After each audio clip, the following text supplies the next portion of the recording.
और सबसे अजीम और सबसे बड़ा मौजज़ा जो अल्लाह ताला ने अता किया था प्यारे नबी सल्लल्लाहु अलैहि वसल्लम को, वो है कुरान, वो है अल्लाह की किताब। इसके बराबर और कोई मौजज़ा नहीं। जितने भी मौजज़ात अंबियाए किराम को दिए गए, उन तमाम मौजज़ात में अजीम तरीन जो मौजज़ा है वो कुरान करीम। और ता क़यामे क़यामत कोई भी इसमें थोड़ा सा भी रद्द बदल नहीं कर सकता। एक लफ्ज़, एक हर्फ, एक शोशे का भी इसमें फ़र्क नहीं आ सकता।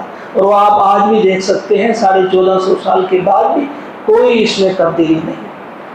यही किताब जिसके बारे में हम कहते हैं मिशन टाइम पढ़नस, मिशन टाइम समझनस, यूथ इम्पॉर्टेंट इंसान के सारे मुल्क में जिम्मेदारी से मैंने टाइम। ये हमें सोचना चाहिए, अपने अपने गिरेबान में झांकना चाहिए।